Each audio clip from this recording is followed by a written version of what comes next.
Boogie, drop that beat.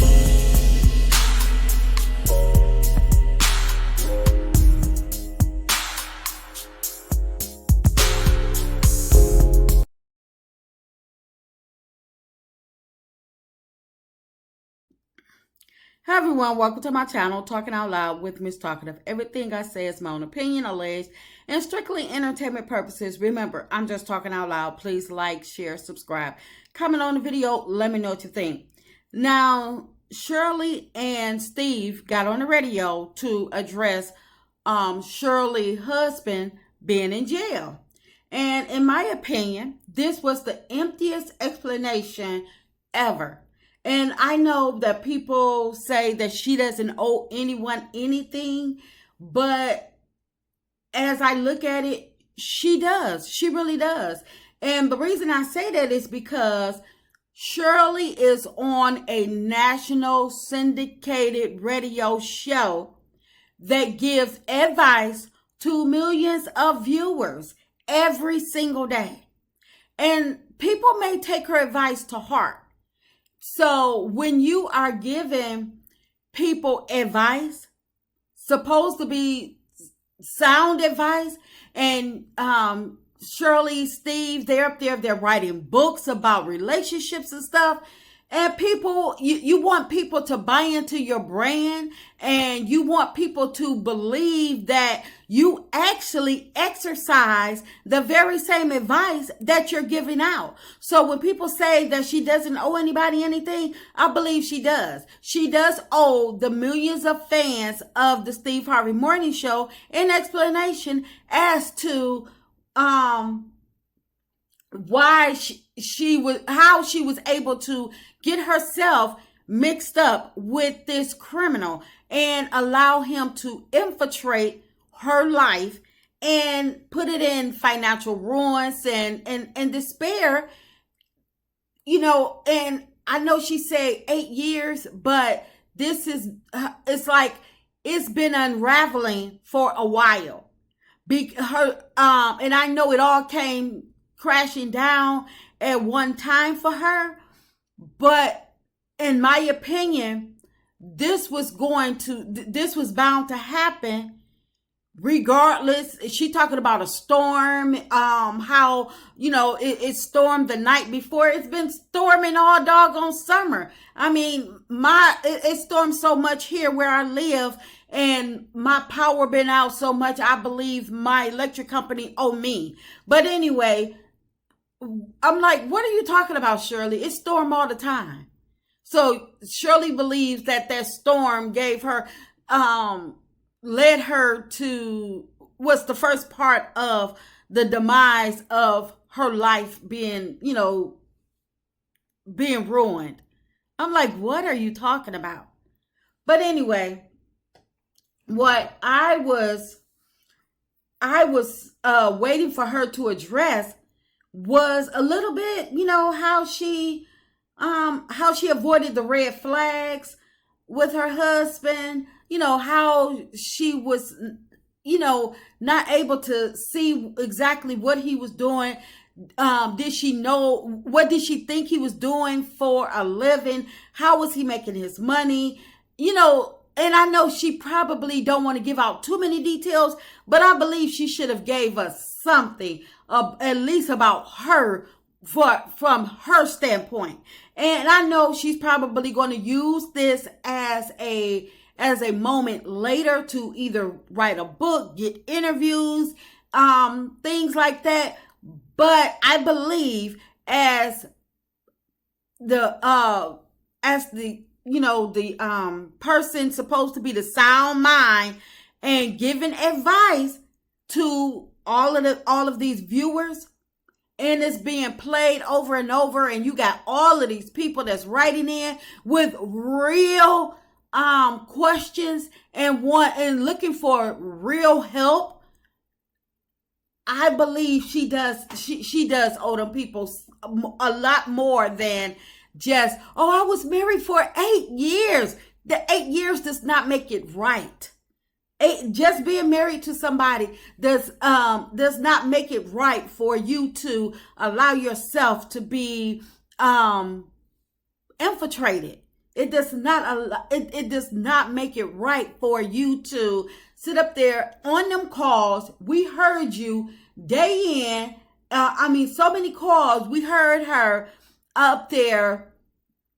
Basically, it's like she's drooling over him and hanging on to his every word, and she's just and we're listening to her how she lost her house. Well, I don't know if she sold her house or lost her house, but she lost her car. It was mentions of her wedding ring not being paid for. It was paid for out of a fraudulent account. So my thing is, I believe she did owe them viewers some type of advice. Some type of explanation. I don't believe that she should have been able to cakewalk this one and just say, "Oh, well, I was married for 8 years." Huh? 8 years? People, it's like, so it's like, what did she use for a background check for him? How did she know that this was the person she was supposed to marry? How did she, how did she fall for him? What made her, feel as though this was the one? How was she able to overlook all the other guys, and say, this is it. This is my man. This is my husband right here. Because Shirley knew exactly where she worked, what she did for a living.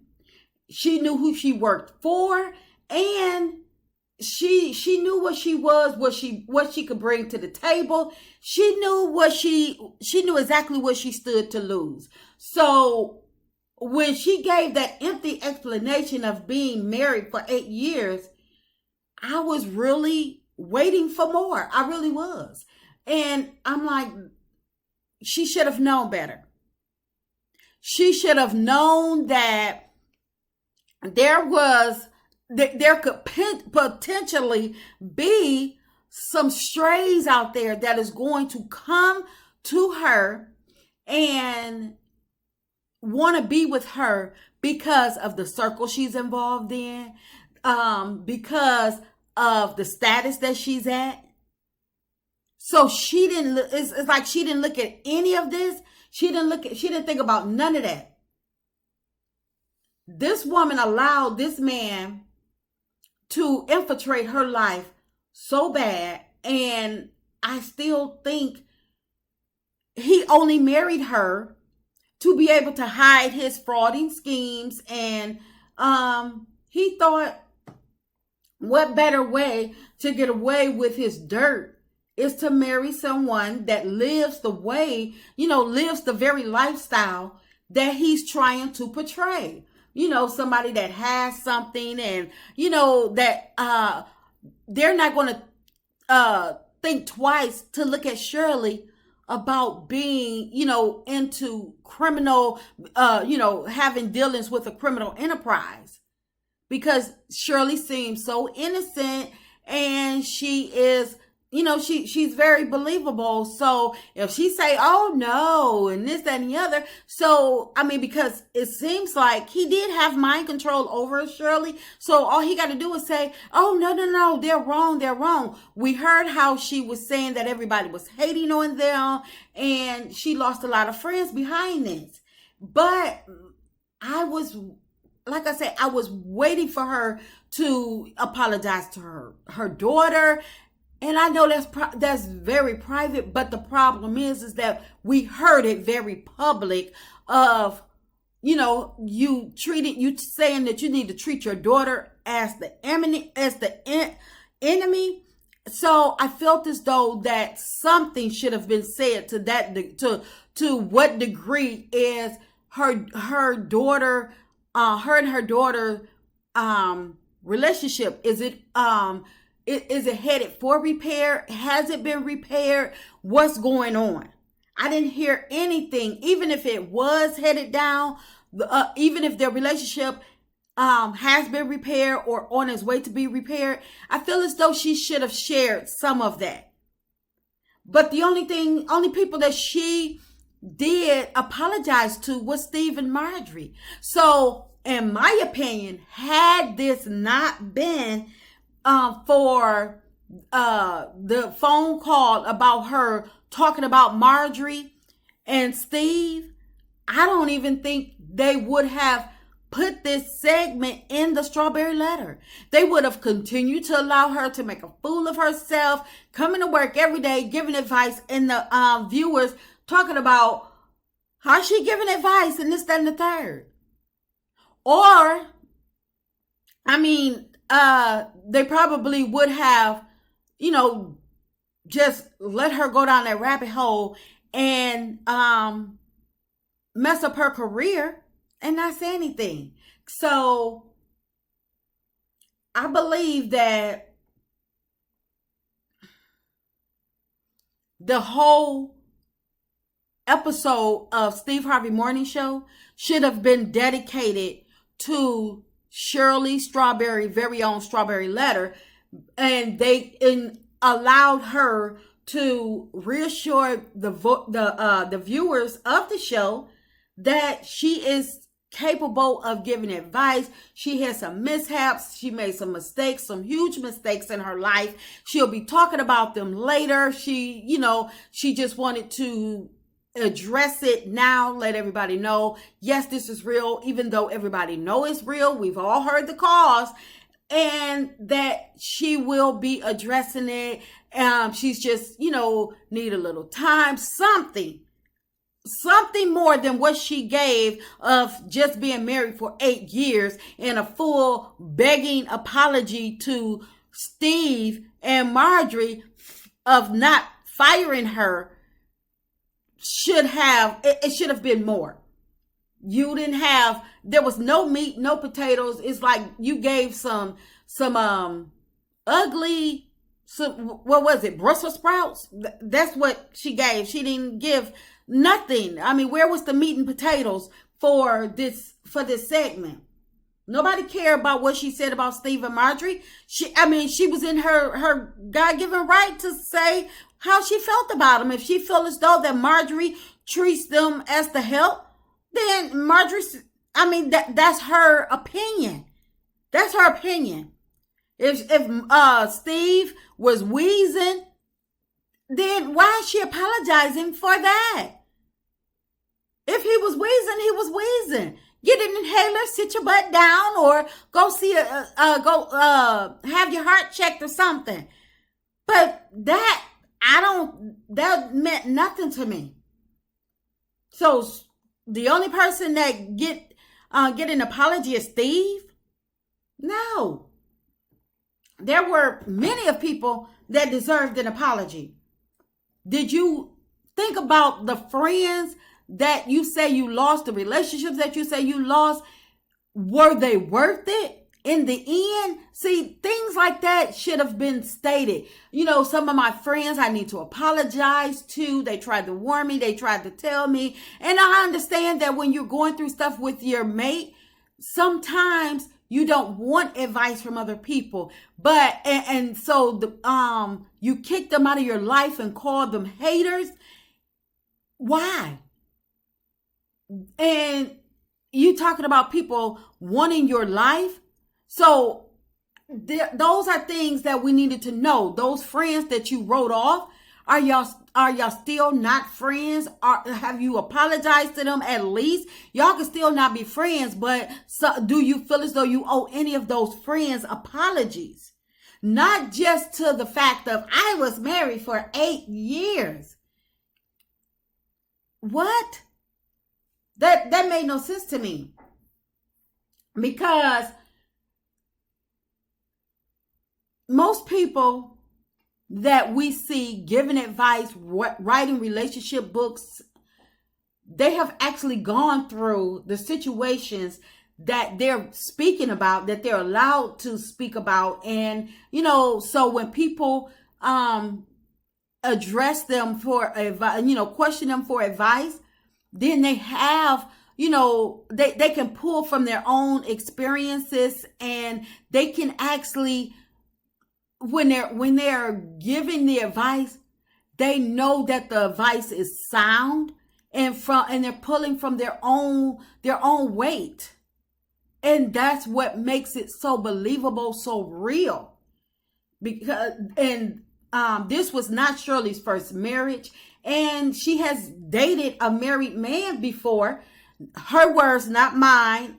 She stated this early on the Steve Harvey Morning Show several years back. Her words, not mine. Check the facts. But I'm gonna say alleged, just because I don't know what show it was like. Years and years ago, when she has stated that she has dated a married man before. So, but plus Shirley is an older lady. So having had these experiences throughout life, mistakes prior to the strawberry letter being brought about, I believe she should have been more capable of giving others advice based on her issues. However, I feel as though in her own case, she should have been pulling from those same advice, the same advice that she's giving others. She should have been pulling from that advice for herself. Just because you give it does not mean you can't take it.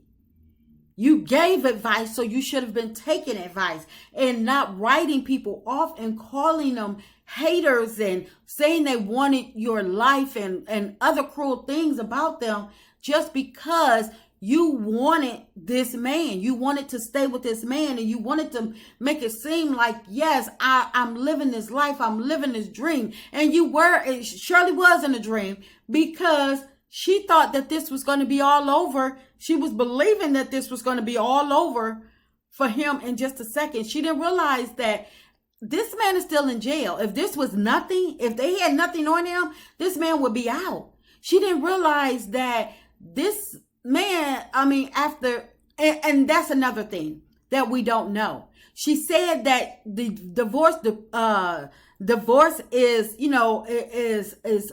taking place.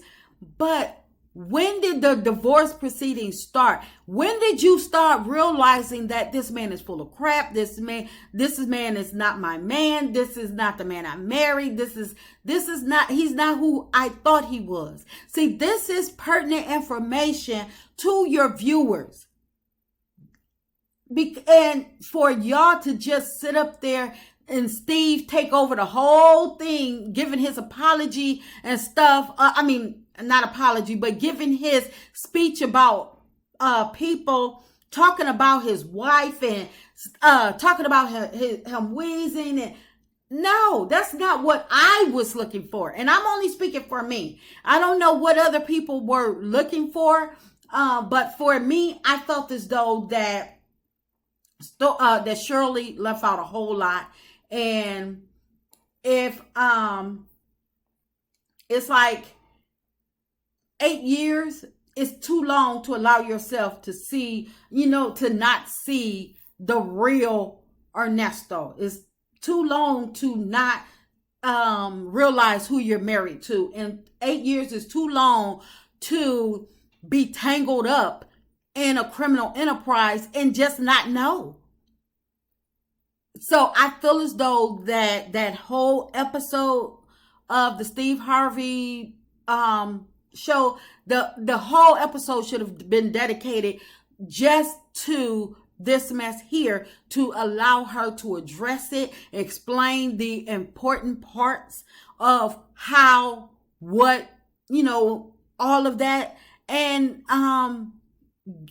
make her viewers feel like, okay, yes, I could continue to, send my questions to this lady. Who feel comfortable taking advice from this lady right now? Because I know I don't. I would not, her or Steve, I wouldn't bet nothing on their advice. Nothing. They couldn't give me advice on catching the train. They couldn't give me advice on nothing, because 8 years You allowed yourself to be infiltrated and made a fool of, lose everything, and you continue to come to work every day and give out advice of what others should be doing. And had it not be for the phone call from prison lady that erupted the internet with all of Shirley and Ernesto phone calls, this wouldn't have been addressed. And that's just my opinion. I'm just talking out loud. Please like, share, subscribe, comment on the video. Let me know what you think.